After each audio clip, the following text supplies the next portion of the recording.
Okay, let's talk rapid fire nervous system regulation hacks that I use to boost my manifestations. Also, these are rapid fire, so buckle up. First one is super simple. I switched from coffee and Alani to matcha.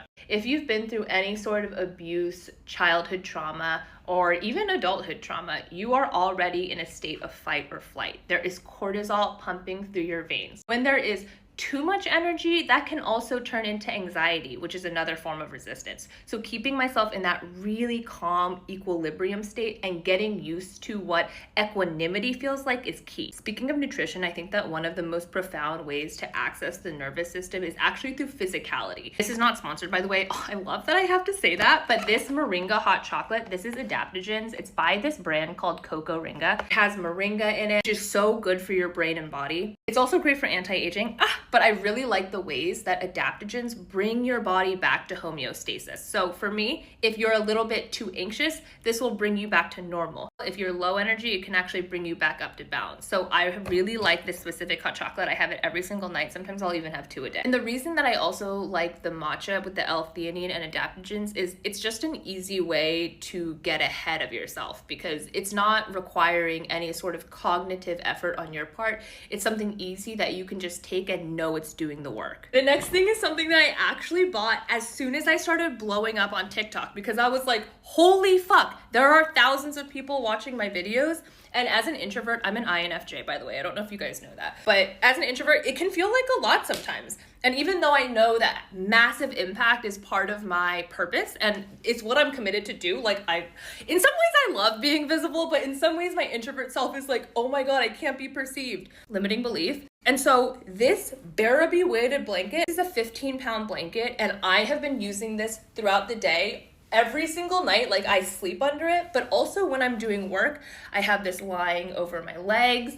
Anytime I'm feeling anxious, I'll just wrap myself like a burrito on the bed. And this is a scientifically proven way for people with PTSD, which let's be real, like all of us have PTSD to certain, no one rides for free. This is something that has been proven from even military veterans to help. So if you have anxiety, depression, or you live alone, I highly recommend a weighted blanket for that somatic comfort and support. This mimics deep pressure therapy and it boosts serotonin. And now I'm like, I can't sleep unless I have this on me. So also fake smiling. I know this sounds crazy, but they've actually had studies that show if you hold a pencil in your teeth like this, in this study, they took the people's mood afterwards, and the people, even when it was a fake smile, like even like a fucking grimace, their mood felt happier than the people who didn't do that. So in the mornings, in the mirror, even sometimes when I'm driving and like if I'm in a bad mood or I'm feeling anxious, I will literally force myself to smile and I'll just be driving.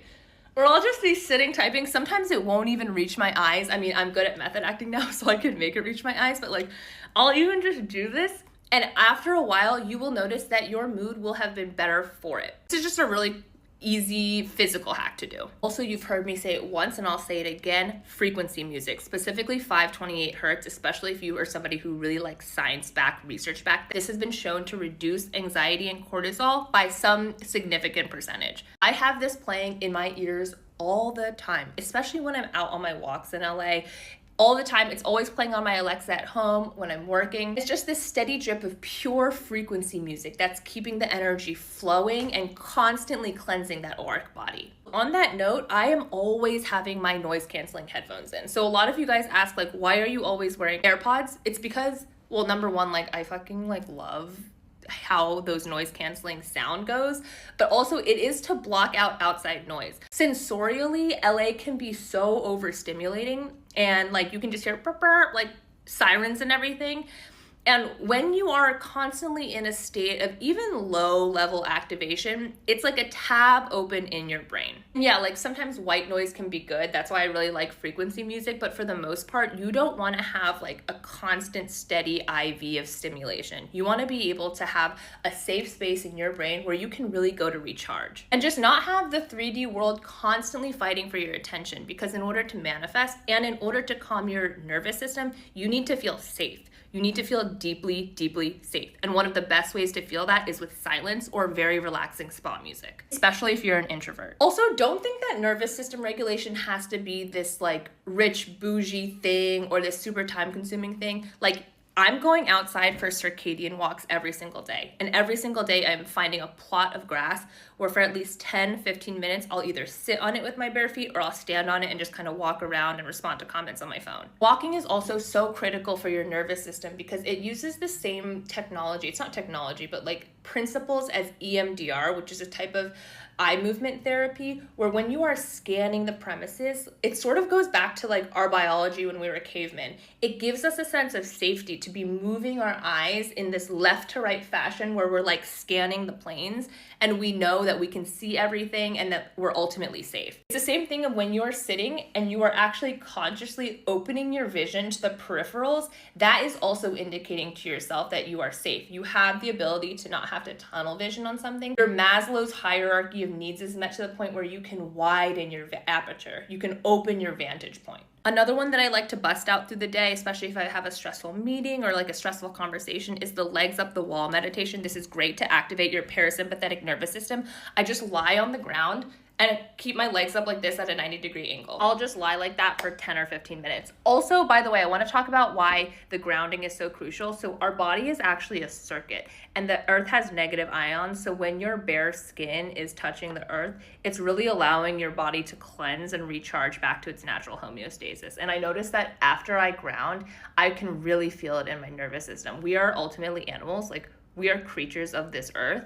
So in order to become back to our most natural grounded states, it's the best if we are interacting with nature in some way. Like, I want you to know that it doesn't need to be complicated. Like, you don't even need to make all of these certain practices.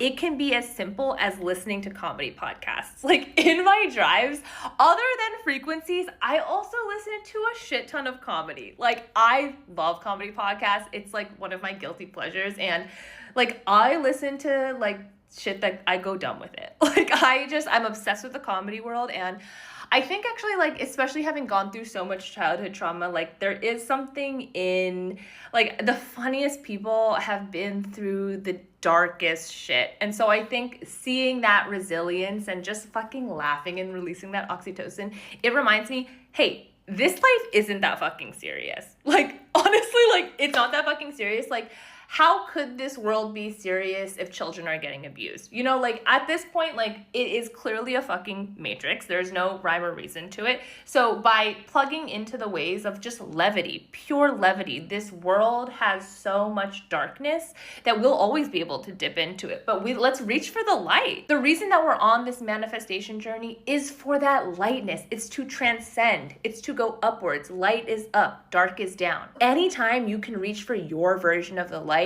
for me, it's comedy. For me, it's like beauty. It's beauty. It's luxury. It's like the fucking like juiciness of this world. Whatever that is for you, whether it's going on runs, watching a marathon, like, or running a marathon.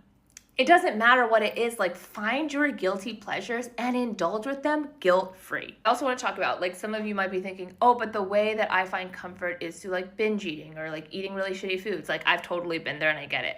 So I want to say manifestation is also deeply about meta awareness. You're watching yourself be a certain type of person at all times of the day. That's why like this void, this method acting, especially method acting when there is no audience, like you are the first audience, that's why it's so critical. That meta awareness is what's allowing you to be conscious of the transformation. Both your conscious mind and your subconscious mind have to submit. That's why method acting attacks both. The reason that turning to things like comedy or going for walks, things that won't have you go through that regret and punishment loop, whatever your version, whether it's video games, whether it's shopping, make sure you're not entering a self-sabotaging version, because future you doesn't regulate through things that dampen who they are. Future you is fully aligned. So the nervous system regulation ways that you're doing should ideally be reaching more toward who you want to be than what is comfortable to you. Like, for example, smoking a ton of weed. Putting your phone on Do Not Disturb. Do not underestimate this. The biggest unlock for me was realizing that I don't need to be available to everyone at all times. I can be on my own schedule. But for so long, my people pleasing,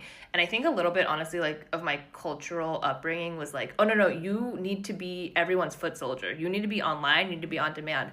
Realizing that actually, no, you can just train people to understand, like, I'm not available at your beck and call, and understanding that boundaries are so healthy, this can create so much inner peace for you to focus on you, because in order to manifest, you need to go all in on yourself first. Oh my God, I'm running out of time, but I have so many more so I can make a part 2. But in the meantime, you guys got this.